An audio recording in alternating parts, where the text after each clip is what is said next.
जी नमस्कार, मैं हूं राज पाठक। बिहार में राजद मतलब आप क्या समझते हैं? बिहार में राजद का मतलब साफ तौर पे है लालू प्रसाद यादव। जिस तरीके से लालू प्रसाद यादव ने राजद आरजेडी को सींचा है पूरे बिहार भर में, और यही कारण रहा है कि आज आरजेडी बिहार ही नहीं बल्कि देश स्तर पर एक राजनीतिक पार्टी के रूप में पहचान बना चुकी है और किसी परिचय का मोहताज नहीं है। लालू प्रसाद यादव आरजेडी के बड़े पिलर हैं जो अब तक डटे हुए हैं, और डट करके ही नहीं, सिर्फ सत्ता में नहीं काबिज हो रहे हैं बल्कि लगातार जो है वो सत्ता में कैसे वापसी करनी है, सत्ता में कैसे बना रहना है, क्या रणनीति होगा, चुनाव को लेकर के क्या कुछ रणनीति हो सकती है, इस पर लगातार वो जो है वो ध्यान दे रहे हैं, लगातार दिशा निर्देश भी दे रहे हैं। लेकिन आज हम आपको बताने वाले हैं कि लालू प्रसाद यादव अगर इस राजनीतिक कैरियर से, अपने सफ़र से अगर विराम लेते हैं, अगर जो है वो आराम करते हैं, तो फिर वो आरजेडी, उसके चार वैसे पिलर कौन होंगे जो लालू प्रसाद यादव के बाद जो है आरजेडी को संभालेंगे और उसी तरीके से ख्याति दिलाएंगे, बड़ी पार्टी के तौर पर सामने आएंगे। बिहार ही नहीं, कई अन्य राज्यों में राजद आरजेडी का विस्तार करेंगे। वो चार बड़े नाम कौन कौन हो सकते हैं, इसकी आज हम आपको चर्चा करने वाले हैं। उन चार नामों को जो है आपके बीच रखने वाले हैं। आप भी जो है उन चार नामों पर सहमत हैं या कोई और इसमें शामिल हो सकता था जिस पर मुझे भी ध्यान नहीं हुआ, आप ज़रूर बताइएगा, कमेंट करके ज़रूर हमें बताइएगा।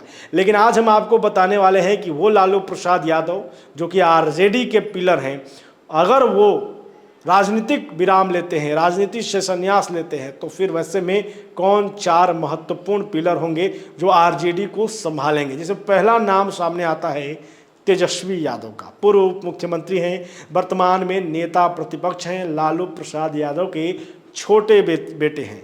इस वक्त बिहार की नज़र जो है खास करके वो तेजस्वी यादव पर है। युवा हैं और युवा के तौर पर जिस तरीके से विधानसभा चुनाव के दौरान, लोकसभा चुनाव के दौरान खुल करके मन से जिस तरीके से लोगों को संबोधित करते रहे हैं, उनके प्रशंसक अब करोड़ों में होते जा रहे हैं। तेजस्वी यादव लगातार सत्ता में रहें या विपक्ष में रहें, लगातार से आवाज़ बुलंद कर रहे हैं। सत्ता में जब गए तो अभी भी उनके नाम पर कई रिकॉर्ड्स हैं जो शायद जो पिछले सरकार रही है, बिहार सरकार में नीतीश कुमार भी रहे हैं, चाहे फिर लालू और राबड़ी का भी सरकार रहा है, उसमें भी उस बात की चर्चा नहीं है जो तेजस्वी के सरकार में, तेजस्वी जब डिप्टी सीएम रहे हैं तब के जो कार्यकाल में हुआ है उसमें जो उनकी चर्चा होती है। खास करके तेजस्वी यादव जिस तरीके से भाषण देते हैं, जिस तरीके से लोगों को अपने साथ बांध करके रखते हैं, एकजुट करके रखते हैं, उनका नाम इसमें सबसे पहले तौर पर आता है। वो आज आरजेडी महागठबंधन के तौर से मुख्यमंत्री के प्रबल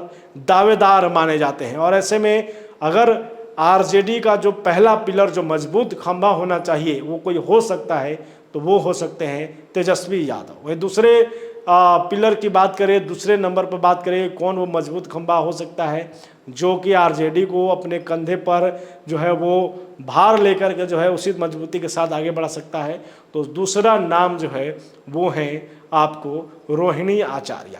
जी हाँ, वही रोहिणी आचार्य जो कि सारण से चुनाव हार गए, राजीव प्रताप रूढ़ी से चुनाव हार गए। दूसरे नंबर पर अगर बात करें जो कि आरजेडी को मजबूत खंभे के तौर पर सामने आएगा, जो मजबूती देगा, वो आरजेडी में दूसरे नंबर पर हैं रोहिणी आचार्य। वही रोहिणी आचार्य जो कि सारण से राजीव प्रताप रूढ़ी से चुनाव हार जाती है। लेकिन ये कहते हैं ना कि तुम्हारे जीत से ज़्यादा चर्चे हमारी हार के हैं। रोहिणी आचार्य जो कि सोशल मीडिया के माध्यम से, जो कि तमाम प्लेटफॉर्म के माध्यम से एग्रेसिव रही हैं, भले वो सिंगापुर में रहती हैं लेकिन बिहार की राजनीति को भली भांति समझती हैं। जब वो सारण में चुनाव लड़ने आए राजीव प्रताप रूढ़ी के सामने, कदावर नेता, बीजेपी का बड़ा नेता, पूर्व केंद्रीय मंत्री रह चुके, कई बड़े राजनीतिक सफर, राजनीतिक उतार चढ़ाव को देखने वाले राजीव प्रताप रूढ़ी के सामने जब रोहिणी आचार्य पहली बार चुनाव लड़ने आई तो मात्र 13,000 वोटों से चुनाव हारी। लेकिन जिस मजबूती से वो चुनाव लड़ी, ये साफ था कि बिहार में लालू प्रसाद यादव का अगर कोई, और आरजेडी का अगर कोई झंडा बुलंद कर सकता है तो तेजस्वी के बाद दूसरा जो बड़ा नाम है वो रोहिणी आचार्य है। वही रोहिणी आचार्य जो अपने पिता लालू प्रसाद यादव को किडनी देने में तनिक भी संकोच नहीं करती हैं, जिसके बाद उनकी तारीफ देश और दुनिया भर में होती है। कोई एक बेटी है बिहार में, तो उनकी मिसाल दी जाती है कि किस तरीके से एक बेटी ने यह करके दिखाया है। और रोहिणी आचार्य जो लगातार सोशल मीडिया के माध्यम से, चाहे बीजेपी के कोई भी बड़ा नेता हो उनको घिरना हो, अगर कोई भी लालू प्रसाद यादव, तेजस्वी यादव, आरजेडी को लेकर के अगर कुछ बयान दे दिया तो उस पर किस तरीके से एक्शन लेना है, एग्रेसिव तौर पर कैसे रहना है, वो रोहिणी आचार्य जानती हैं। रोहिणी आचार्य जानती हैं कि कैसे पार्टी को नए मजबूती के तौर पर सामने लाना है। तो दूसरा नाम जो है वो रोहिणी आचार्य इसमें प्रबल दावेदार है। हालांकि जो लालू प्रसाद यादव के बड़े बेटे हैं तेज प्रताप यादव, वो भी माफ कीजिएगा मंत्री रह चुके हैं, बिहार में विधायक भी हैं, लेकिन ये कहा जाता है कि जो राजनीतिक गुण है वो तेज प्रताप यादव में कम है और तेजस्वी यादव में अधिक है। तेजस्वी यादव इन चीज़ों को समझते हैं और तेज प्रताप यादव इन चीज़ों को नहीं समझते हैं, उनकी अलग एक दुनिया है। मीसा भारती के साथ भी यही है। मीसा भारती राज्यसभा सांसद रहीं, अब लोकसभा में हैं, लेकिन वो भी राजनीतिक तौर पर जिस तरीके से आरजेडी को लेकर के बात करना हो, मंच पर बात करना हो या फिर खुल करके जो है उनके भाषण देने की बात हो, तो उसमें वो पिछड़ जाती हैं।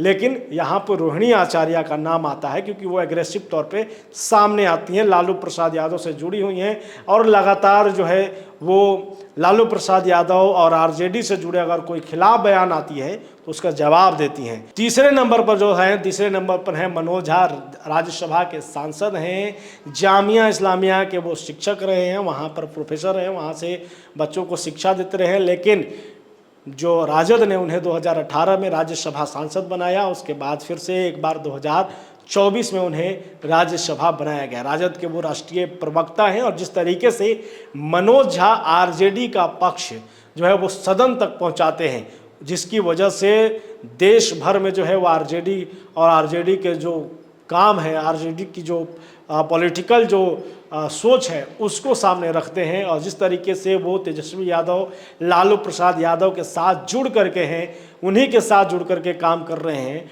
और ऐसा कहा जाता है कि लालू प्रसाद यादव उन्हें बहुत मानते हैं। राज्यसभा का सांसद उन्हें यूं ही नहीं बनाया था। मनोज झा पढ़े लिखे हैं, बुद्धिमान हैं और वो समझते हैं, राजनीतिक उतार चढ़ाव को समझते हैं, किस तरीके से सत्ता में रह करके बेहतर करना है, किस तरीके से विपक्ष में है तो सरकार पे हमला बोलना है। ये मनोज झा जो हैं उनको भली भांति पता है और ऐसा अक्सर देखा गया है कि वो तेजस्वी यादव को कई मामलों में राजनीतिक सलाह भी देते रहे हैं। वहीं पर लालू प्रसाद यादव के करीबी माने जाते हैं। लालू प्रसाद यादव उन पर अगाध भरोसा करते हैं। आपको मालूम होगा एक प्रकरण, जब राज्यसभा में मनोज झा ने ठाकुर का कुआं जो कविता पढ़ी थी, जिसके बाद उन्हें लेकर के बिहार भर में आक्रोश था, यहाँ तक कि उनके ही एक विधायक चेतन आनंद ने पार्टी से बगावत करने की बात कही थी, यहाँ तक कि उनके खिलाफ गए, लेकिन लालू प्रसाद यादव ने उन पर भरोसा करा। लालू प्रसाद यादव ने उन पर भरोसा किया, किसी तरीके की कोई कार्रवाई नहीं की, तो अपने आप में एक बड़ी बात है उन्हें लेकर के। और ये कहा जा रहा है कि आने वाले समय में मनोज झा वो तीसरे पिलर, बड़े पिलर आरजेडी के लिए साबित हो सकेंगे। चौथे नंबर पर बात करें तो चौथे नंबर अक्सर आप तेजस्वी यादव के करीबी देख रहे होंगे, जो लगातार उनके साथ साये में साये बनकर के सामने हैं, परछाई बनकर के सामने हैं, वो है संजय यादव। संजय यादव मूल रूप से हरियाणा के रहने वाले हैं। तेजस्वी यादव के जब वो क्रिकेट खेलते थे उस समय के दोस्त हैं, उस समय के साथी हैं। और ऐसा कहा जाता है कि महाभारत में जिस तरीके से धृतराष्ट्र के लिए संजय की भूमिका रही है, इस वक्त बिहार की पॉलिटिकल सफ़र में, राजनीतिक गलियारों में जो है वो तेजस्वी यादव के लिए जो है वो संजय यादव जो हैं उनकी भूमिका रहती है। संजय जो है वो राजनीतिक समझ रखते हैं, किस तरीके से क्या किया जा सकता है। 2020 का चुनाव हो तो वहाँ पर किस तरीके से तैयारी की जा सकती है, संजय यादव ये समझते हैं। तेजस्वी यादव के बहुत करीबी हैं, तेजस्वी यादव ने दोस्त मानते हैं। यही कारण रहा कि तेजस्वी यादव ने राज्यसभा का सांसद भी बनाया। कई बड़े दावेदार थे, लेकिन उसके बावजूद तेजस्वी ने संजय यादव को बनाया। इसे लेकर के पार्टी में उनकी जो है वो निंदा भी की गई, कहीं ना कहीं अंदर अंदर विरोध भी हुआ। लेकिन वो सभी जानते हैं कि संजय यादव जो हैं वो राजनीति को समझते हैं, माहिर खिलाड़ी हैं। और जिस तरीके से तेजस्वी और लालू यादव का उन पर भरोसा है, आने वाले समय में राजद का जो है वो पिलर बनकर के सामने आएंगे, राजद का कार्य भी वो संभालते दिख सकते हैं। तो ये चार बड़े नाम जो राजद को आगे बढ़ाने में अपना बेहद और बेहतर योगदान दे सकते हैं। लगातार ऐसे ही खबरें लेकर हम आपके बीच आते रहेंगे। देखते रहिए हमारा खास कार्यक्रम। धन्यवाद।